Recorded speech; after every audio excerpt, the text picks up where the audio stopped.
अस्सलाम वालेकुम, मैं जमील फारूकी हूँ। आप मेरा ऑफिशियल यूट्यूब चैनल देख रहे हैं। तमाम तारीफ़ें उस ज़ात पाक के लिए जो हमारी शहरग से भी करीब है और हमारी हर आने जाने वाली सांस के बीच में होने वाली मामूली सी जुम्बिश को भी बखूबी जानता है।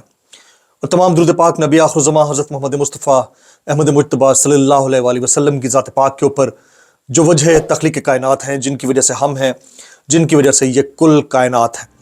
आज के दिन की दो बड़ी डेवलपमेंट्स हैं, दो बड़ी डेवलपमेंट्स। पहले एक खुफिया साइफर केस था, उस केस के ऊपर खुफिया गिरफ्तारी हुई। आज खुफिया फर्द जुर्म आयद कर दी गई है।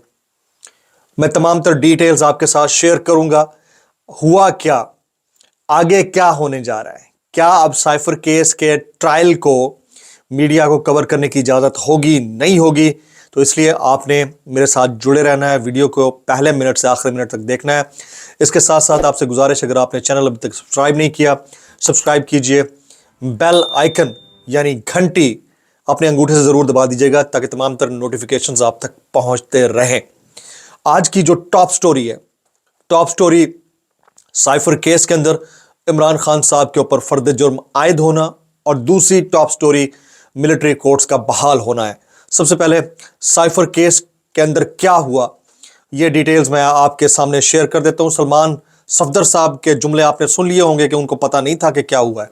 सबसे पहले ये जरा सुनिएगा कि केस के अंदर कार्रवाई क्या डली।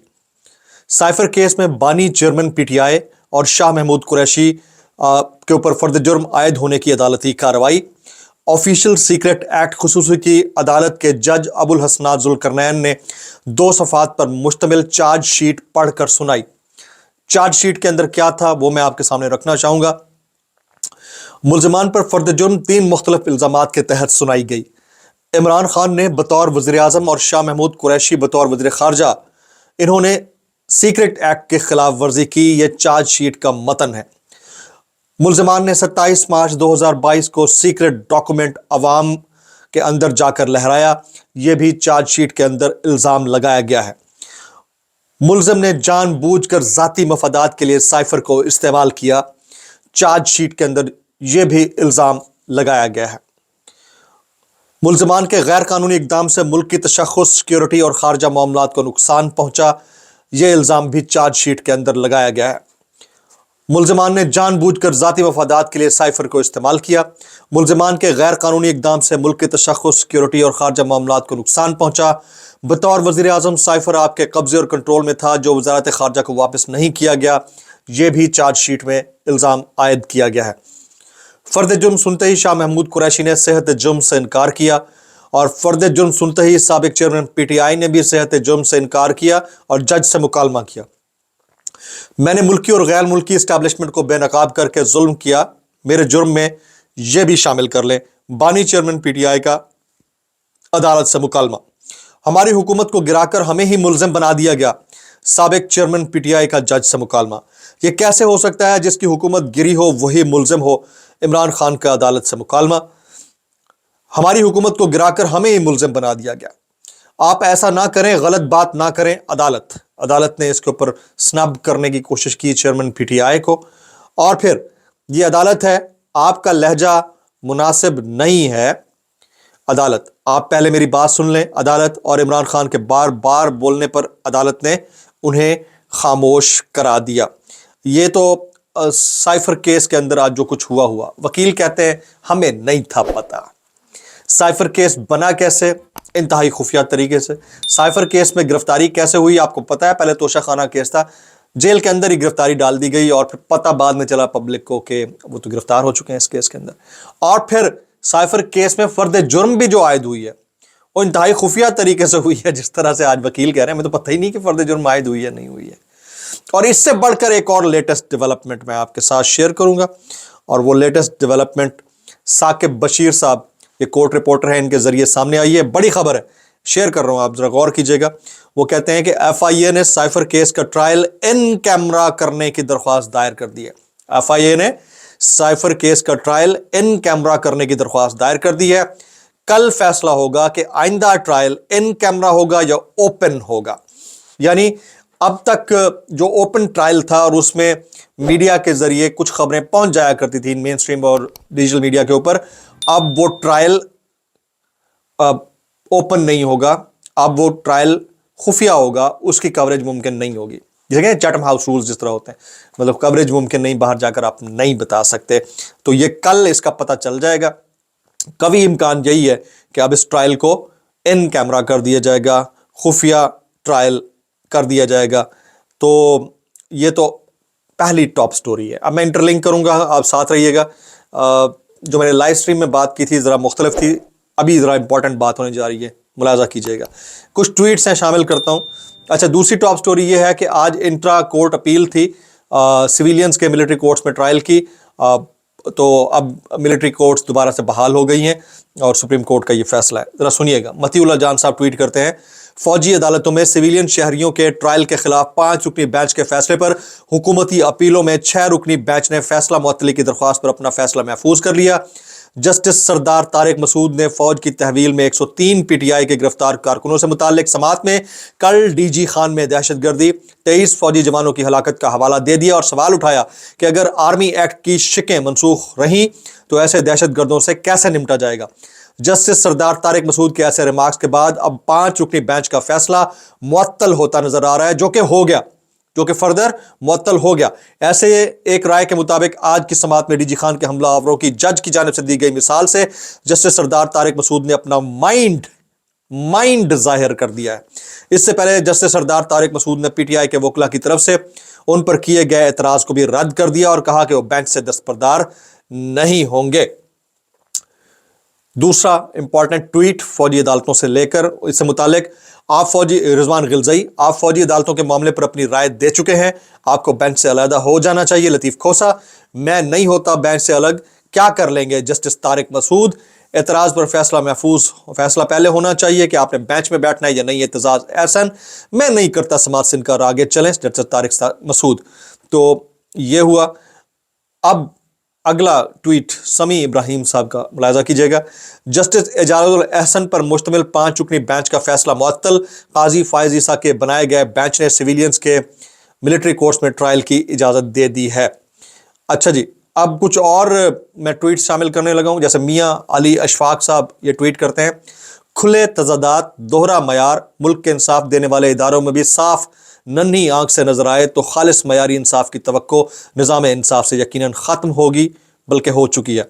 कहाँ गए ख़ानदानी जज, कहाँ गए उसूलों वाले, कहाँ गए मुल्क में गैर मयारी लोग ईदों पर बराजमान होते नजर आते, ओहदों पर बराजमान होते नजर आते हैं। एक और ट्वीट हसीब अहमद साहब लिखते हैं कि इमरान खान ने जज को बताया कि यह सारा ड्रामा बाजवा और डोनाल्ड ल्यू को बचाने के लिए किया जा रहा है। डॉक्टर फरहान विर्क, मैं चाह रहा हूं कि हर तरफ से आपको ये मिल जाए नो हाउ कि कौन क्या बात कर रहा है। डॉक्टर फरहान विर्क वो कहते हैं, पाकिस्तान भर में फौजी अदालतें अब सिविलियन ट्रायल कर सकेंगी। तहरीक इंसाफ की तहरीक तालिबान पाकिस्तान की पुष्ट पनाही करने की साजिश मुकम्मल नाकाम। 9 मई के पीछे छुपकर यह हकीकत में टीटीपी को फौजी ट्रायल से बचाना चाहते थे, लेकिन उनकी साजिश नाकाम हो गई। सुप्रीम कोर्ट ने फैसला मुअत्तल कर दिया। तमाम तर मामलात, वाक़यात और हक़ाइक़ को मद्देनज़र रखते हुए आज जो कुछ हुआ है, ये इंतहाई दिल गिरफ्तगी का दिन है तमाम पॉलिटिकल पार्टीज़ के लिए भी, ख़ास तौर पर जो सिविलियंस का मिलिट्री कोर्ट्स में ट्रायल वाली बात है। इसके ऊपर असद तूर ने जो स्टेटमेंट दिया वो आपके नज़र से गुजरा। अदील राजा क्या कहते हैं, ये सुनकर सख्त मायूसी है रक्कासाओं में कि अब उनके नाच से बेहतर अदालत नाचती है। अगला ट्वीट तारिक मतीन, पांचों ने कहा है कि जो तुम ना हो तो हम भी हम नहीं, न चाहिए कुछ तुमसे ज्यादा तुमसे कम नहीं। तो ये हमारे अदलिया जिनसे तवक्कुआत हैं पब्लिक को, उनके ऊपर मुख्तलिफ लोगों की आरा है। शाहीन सहबाई साहब की राय आपके सामने रखना चाहूँगा। जजों ने अदलिया को लक्की ईरानी सर्कस बना दिया है, इसका नाम नंगा बदनाम सर्कस ज़्यादा बेहतर है। जज अपने साथियों को रोज़ ख़त लिखकर अपने और सबके कपड़े उतार रहे हैं। कानून तो गया भाड़ में, बाकी सबको ऐसे पकड़ रहे हैं जैसे उन्होंने किसी बड़े अफसर की बहन बच्चों को अगवा कर लिया हो। ऐसा नंगा निज़ाम किसी को मंजूर नहीं, मगर इलेक्शन का नाम सुनकर चक्कर आ रहे हैं और आवाम की आवाज़ को कब तक दबाएंगे।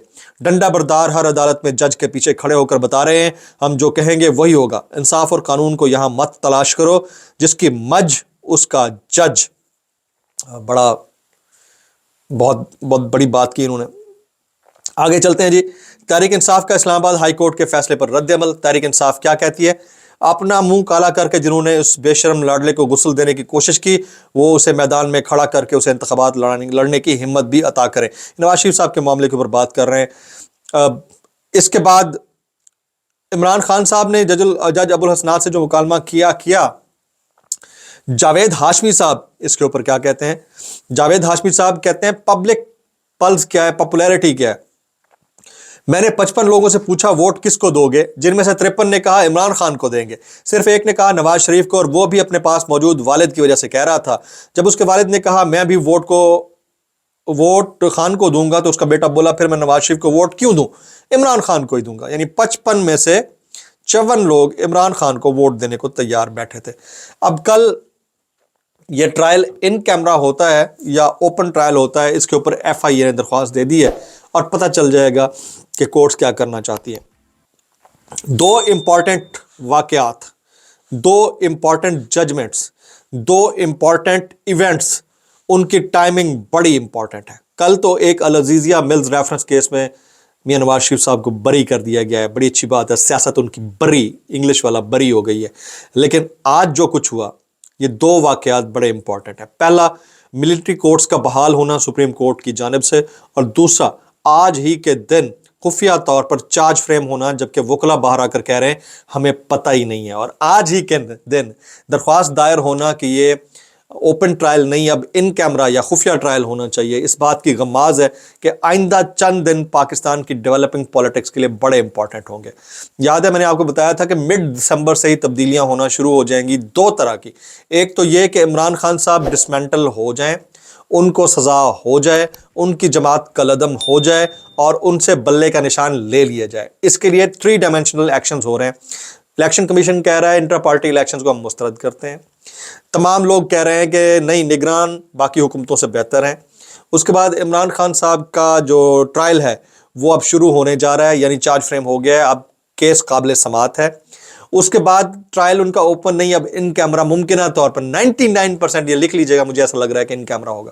جب یہ سب کچھ ہو جائے گا تو عمران خان کو سزا ہو جائے گی، انٹر پارٹی الیکشنز کالعدم قرار دے دی جائیں گے، پی ٹی آئی بطور پارٹی بین ہو جائے گی اور بلہ الیکٹرول سائن بھی لے لیا جائے گا. تو پھر انتخابات 8 فروری کو کیا 5 فروری کو بھی ہو سکتے ہیں، بلکہ ہو سکتا ہے 1 مہینے بعد بھی ہو. لیکن 2 چیزیں پیرالل چل رہی ہیں. ایک طرف تو یہ ساری چیز چل رہی ہے، دوسری طرف یہ چل رہا ہے کہ نگران اچھے ہیں، دوسری طرف یہ چل رہا ہے کہ ابھی انتخابات کچھ دیر ڈیلے ہو جائیں تو کوئی مسئلہ نہیں، اور دوسری طرف یہ چل رہا ہے کہ انتخابات میں اگر تھوڑا اور ٹائم مل جائے تو پھر بھی کوئی مسئلہ نہیں. تو یہ 2 چیزیں سائیڈ بائی سائیڈ اس لیے چل رہی ہیں کہ اگر ٹرائل کے اندر تھوڑا ٹائم درکار ہوتا ہے، اور پھر وہ کہتے ہیں نا کہ جسٹس ہریڈ از جسٹس بریڈ، اس کو روکنے کے لیے، دکھانے کے لیے کہ نہیں ہم پورا ٹرائل کر رہے ہیں، تو اس صورت میں انتخابات کو ڈیلے کرنے کے لیے دوسری سائڈ سے جو نیریٹو بلڈ ہو رہا ہے وہ کام کارگر ثابت آ جائے.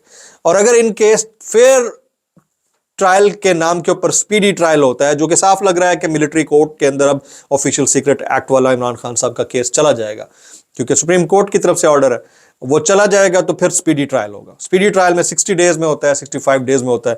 اگر 60 to 65 ڈیز کے اندر عمران خان کا سپیڈی ٹرائل ہو جاتا ہے، ان کو سزا ہو جاتی ہے، پارٹی ڈسمنٹل ہو جاتی ہے، پارٹی کا الیکٹورل سائن لے لیا جاتا ہے، پارٹی کالعدم قرار دے دی جاتی ہے، تو اس صورت کے اندر انتخابات فروری کے اینڈ میں یا مارچ کے شروع میں ہو سکتے ہیں. یہ دونوں چیزیں پیرالل سائیڈ بائی سائیڈ چل رہی ہیں، اور آج ہی کے دن ان سارے ایونٹس کا ہونا بڑا سگنیفیکنٹ ہے. کوئی اگر یہ سمجھ رہا ہے کہ یہ خود بخود آٹو پے ہو رہا ہے تو وہ اپنے دماغ سے نکال دے. میں تو ڈاٹس کو ملاتا ہوں، مجھے ڈاٹس ملانا آتے ہیں، وہ جو میں کام کر رہا ہوں اس کو اچھی طرح سے جانتا ہوں. آج میں یہ کہہ رہا ہوں کہ کیسے آج اس سارے سسٹم کو کہہ دیتے ہیں کہ بھائی کیسے کر لیتے ہو یار، کیسے کر لیتے ہو. میں تو حیران ہوتا ہوں کہ یہ سسٹم آخر کس دن ہمارا اس حالت میں آئے گا کہ پبلک کے اندر اس کی ایکسیپٹنس ہو جائے گی. دیکھیں ایکسیپٹنس بڑی میٹر کرتی ہے. انٹرنیشنلی ہم روزانہ کی بنیاد کے اوپر خبریں سن رہے ہیں، لوگ نالاں ہیں، ایک طرف مہنگائی کا ازدحام ہے، معاشی بدحالی ہے، ہمارے اسٹاک مارکیٹ کا جو حال ہے اس کے اوپر پھر بے روزگاری ہے، اوورسیز پاکستانی مایوس بیٹھا ہوا ہے. پاکستان کے جو حالات ہیں اس کو لے کر پاکستان کے اندر جو اسکلڈ لیبر ہے اس کا حال ہے ہمارے سامنے ہے. تو اس کے اندر جو سسٹم ہے جس میں وہ جس کی طاقت ہے، جو چور ہے، جو جو لٹیرا ہے جو 40 سال کے اندر لوٹ مار مچاتا رہا ہے وہ ایسے کلین ہو رہا ہے جیسے واشنگ مشین میں کسی کو سرف کے ساتھ ڈال دیا جائے, اور وہ بھی جس کے اوپر لکھا ہوتا ہے داغ تو اچھے ہوتے ہیں. کیسے کر لیتے ہو یار؟ یہ ہو جائے تو پبلک جو ہے وہ اس کے اوپر ٹرسٹ نہیں کرتی. اور ایک طرف ایک عام آدمی ہے, وہ اگر کسی موبائل کمپنی سے 5 روپے بھی ادھار لیتا ہے نا, ڈیجیٹل لون لیتا ہے 5 روپے کا بھی, تو اس کو کالیں کر کے اس کی مت مار دیتے ہیں. بھائی کسی بینک سے لے لیتا ہے وہ مت مار دیتے ہیں, اس کو اٹھا لیا جاتا ہے اس کے گھر سے, اسے کہتے ہیں پیسے دو ورنہ نہیں چھوڑیں گے. کمرشل بینک کی بات کر رہا ہوں. یہ 2 طرح کا جو نظام ہے نا, اس نظام سے نکلنے کی ضرورت ہے. آج کے ولاگ سے اتنا ہی. سبسکرائب کیجئے, بیل آئیکن کیجئے, دعاؤں میں یاد رکھیے گا. السلام علیکم ورحمۃ اللہ وبرکاتہ.